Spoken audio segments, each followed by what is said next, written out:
Welcome, I'm Darren, and I'll be your guide today as I look at the best card designs of 1990.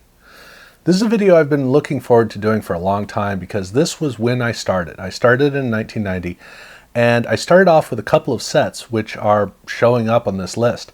This is what made me a lover of cards. This is the reason why I'm so into card design, because this is basically the datum point, the foundation of how I would look at all cards moving forward. And for 1990, it was not just for new card collectors like myself. I mean, it was a great gateway year for us to really get into it, but it was also critical for the entire industry because 1989 was a year when everybody was going to have to up their game, but nobody quite knew how to do that. So 89, while it was innovative for the 80s, it was archaic for the 1990s. It was the year when people woke up, but 1990 was when everybody established what was going to be moving forward. That was when high-end card design, really special card designs, were starting to be developed. And that's what we're really going to be looking at here.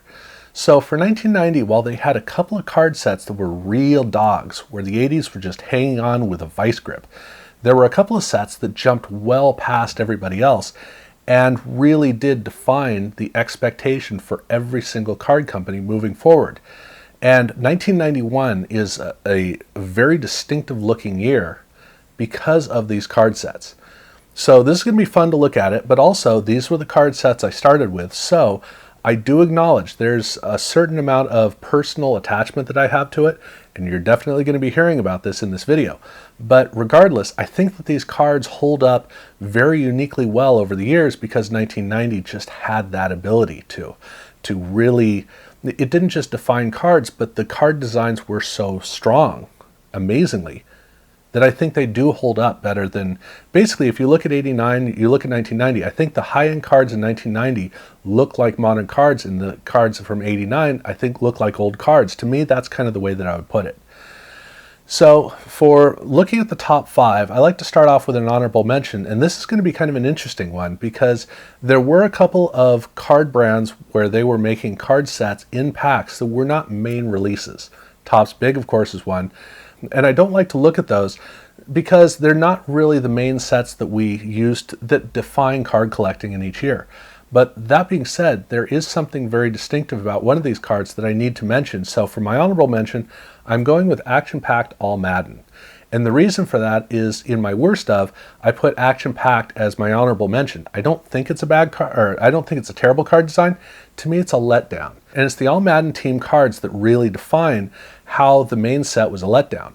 Here, while not the greatest card design in the world, it's actually, this is what the main set should have been. It's a 3/4 bleed, which, interestingly, this is the first time that anybody had gotten that much card bleeding off. So it's actually a super, super innovative card. But the way that the card feels, it's got a little bit of 1989 in those two bands down the side. That's just the way that it is. Otherwise, you have this shot that just falls off of the card and it comes off of the card. It has the combination of both of those. And I love that pairing. And so when I look at this card and I go, see, why couldn't they have done this for the main set? I wish that they had. At least they did it for this. So I have to throw this in as an honorable mention. But I also got to give kudos for the card back. I do like the card backs on the All Madden team cards. Now, this is a secondary set, and so they can get away with it. But regardless, I got to throw it on here because of that reason. But as far as the top 5 go, I want to start off with hockey. And if you've been progressing through all these videos with me as I've been making them, you'll notice this is the first time I've actually brought up a hockey card. And there's a reason for that. Well, there are a couple of reasons, but the big reason is this is the first time that a hockey card has actually stood out as a distinctive card. And for Upper Deck, by this time, this was their third main release of a set. It was the fourth set they'd made, but it was their third release of a sports card set. They'd done 2 baseball sets, and both of them were super bland. They weren't terrible, they were just boring. The whole point of the card was to have a really big image that was basically unencumbered. Get as much image out there as you can. Well, is that it? You're just going to have the image? I mean, that's nice, but it's not a card design. But here, for hockey, in 1990-91, they actually did do a card design. Now, it's the same big border, but they have a little strip down the right side and down along the bottom, and then there's a little oval around the logo for the team. And that strip is all in a team color, but it has a marble quality to it, which was a very innovative thing that they did. And it adds just enough of just enough power to the feel of the card.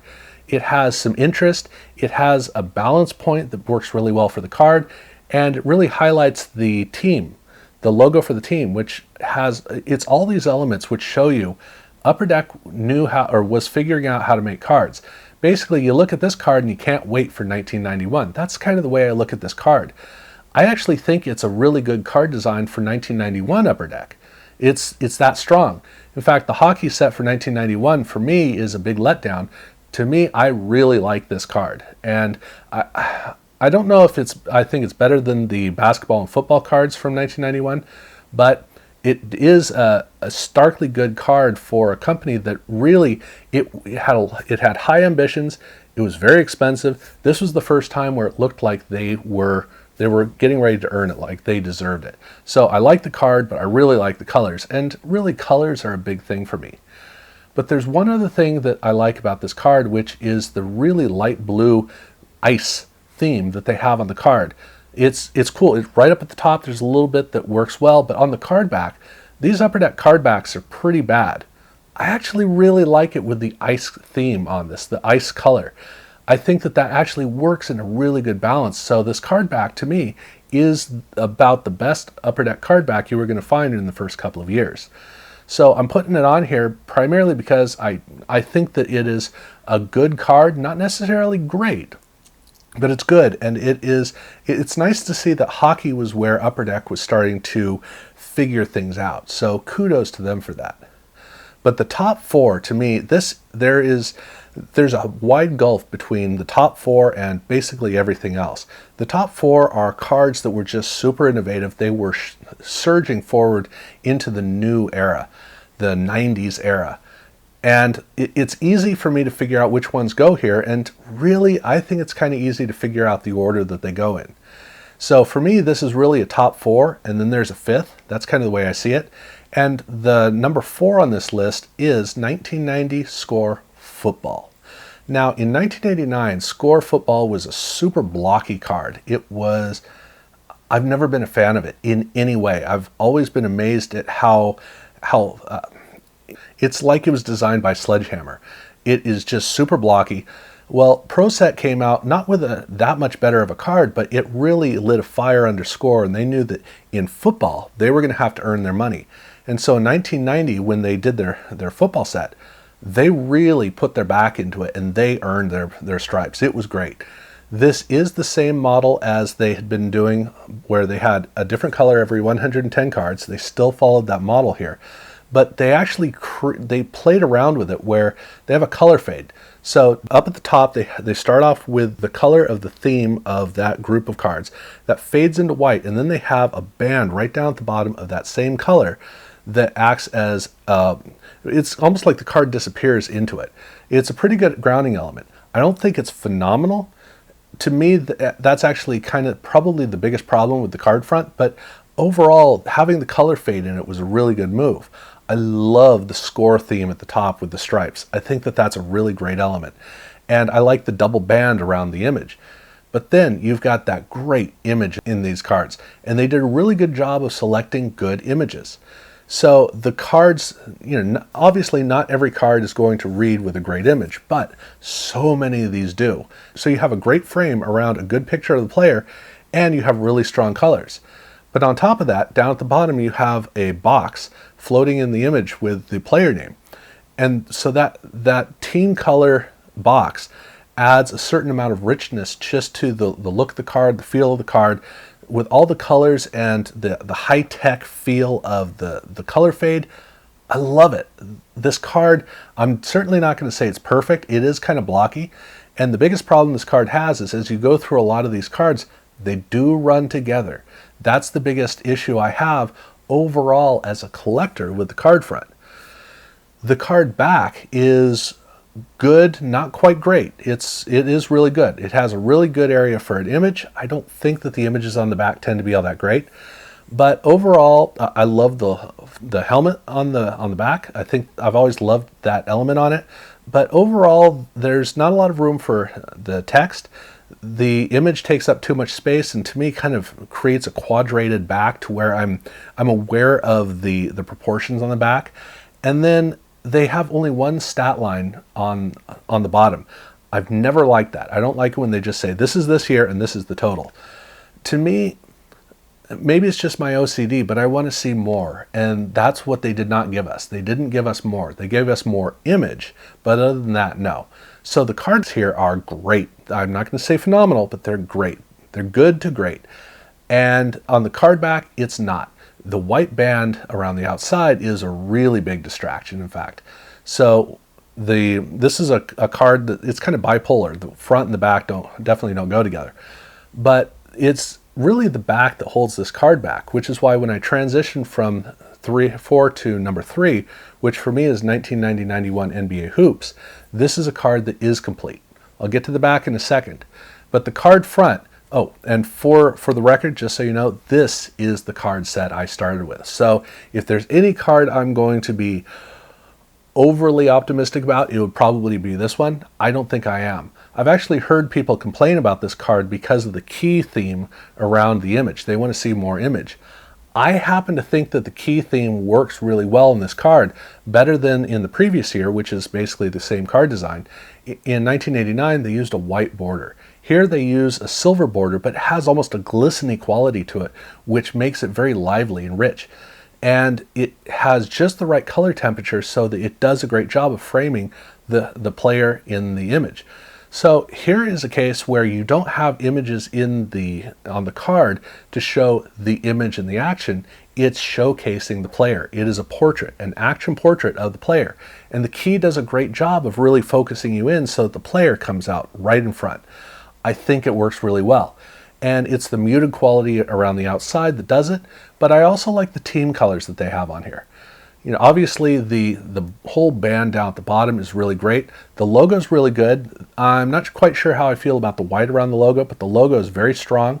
So on every single card, this reads really well. It's well balanced, but when you turn the card over, here again you have a really good team color at the top of the key, and then you have great stats down at the bottom, but the border around the outside, that yellow, this shows that somebody here knew how to design. They actually understood graphic design. That yellow isn't associated with anything, but it's the right color to use. It doesn't fight anything.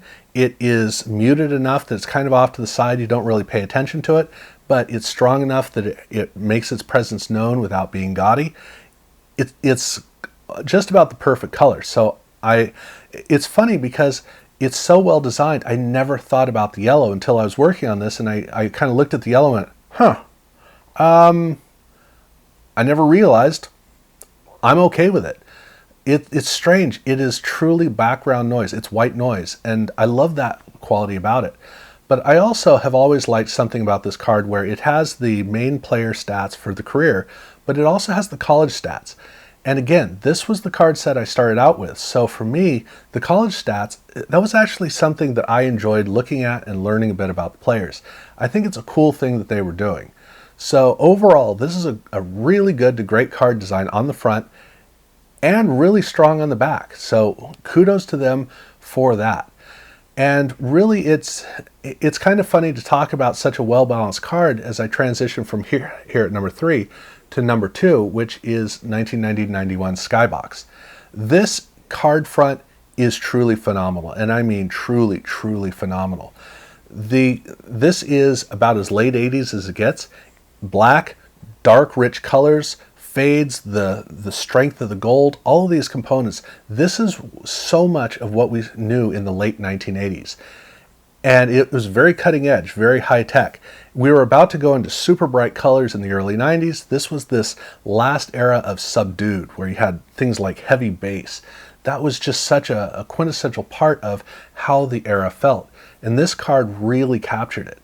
So it's great in terms of, obviously in terms of being able to see a great aspect of the era. But the big thing is, it just looks great.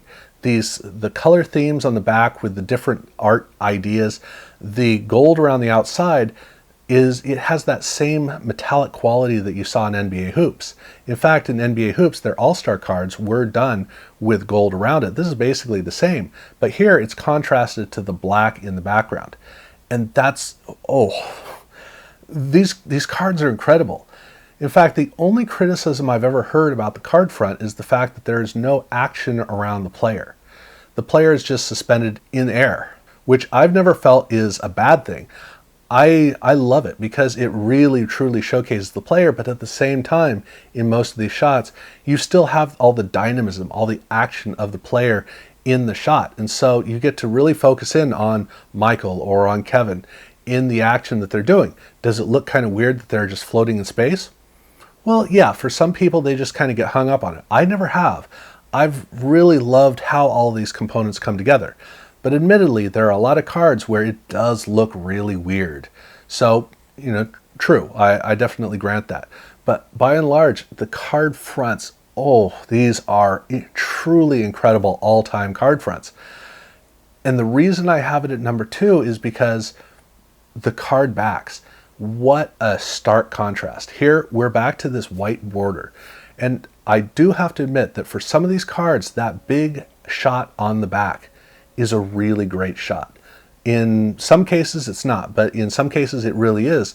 The problem is that the white border around the outside is so overpowering, and it has nothing to do with the card front. So here you have this great card front. On the card back, do a black border if you're going to do something, please. Something other than this white, because it is a bipolar card. It is so disassociated, and that is really the big letdown that this card has. And it's interesting going through these because 1990 Score Football is such a great card on an overall scale, and it's a 4. Every one of these is really an embarrassment of riches. And in this card, this should be the number 1 card. It's just that the card back really, really, really is lousy. And so that's why I have to have, for number 1, what I consider to be easily one of the all-time great cards is 1990 Pro Set. Now, I do know that there are 2 or 3 people out there who don't think that this is a great card, and it's perfectly okay for those people to be wrong. True, this card is very much a part of its era. I mean, this card was as cutting edge as it could possibly get. This was the first main set card that did image bleeding off of the borders. It did a half bleed card. That was truly cutting edge. Like I'd already said, in the action-packed All Madden cards, they did a 3/4, but still, this was the first time that we saw a half-quarter bleed on a regular release card. And really, I could go through the list of all the innovative things about this card.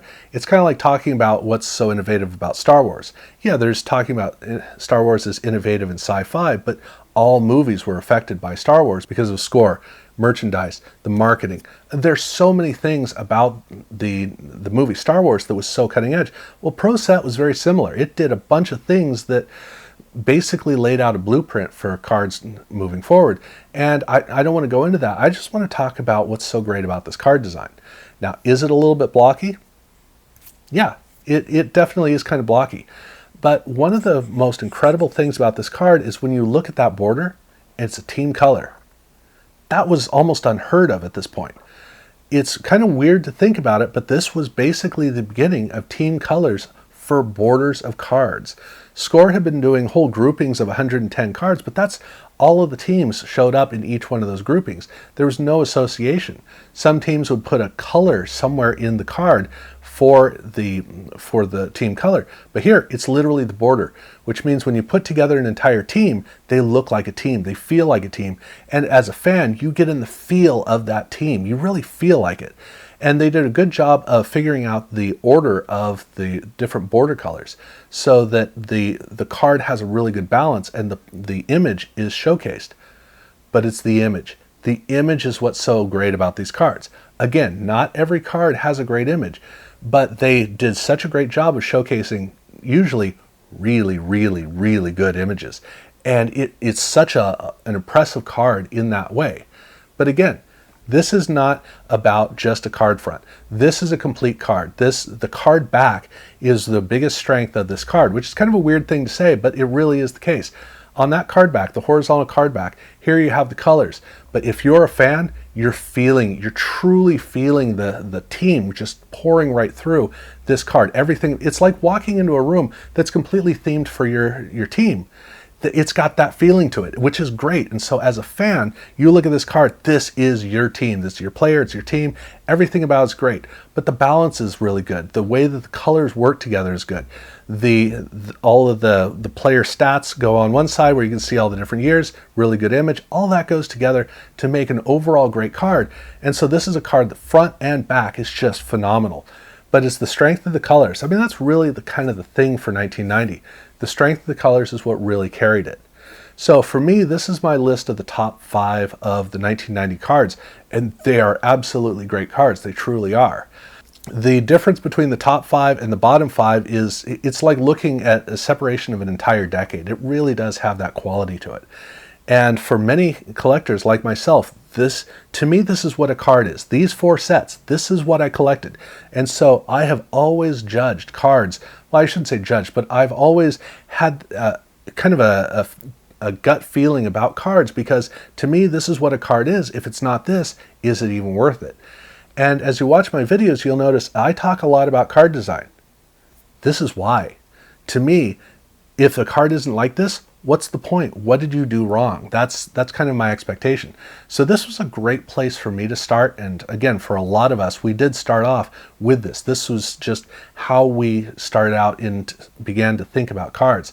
And it was a great time to do it. It was a great set of cards to play from. And really some great players to collect at this time too. So yeah, it's really wonderful. I'm going to stop going on and on and on about it. So I'll be doing the inserts obviously coming up, and then I'll be going along through every single year through the decade. It's going to be interesting to see how I deal with it as I go forward. But for this, these cards, they really do go together. To me, this quartet of cards are kind of like a package deal, and I love that about it. So definitely let me know in the comments below what you think about it, your takes, your experiences of it. I'd really like to hear what the first card set was that just kind of grabbed you for whatever reason, whatever reason it grabbed you. But definitely let me know about that. Check out my other videos if you haven't had a chance. Subscribe if you haven't done so already. And thank you very much for watching.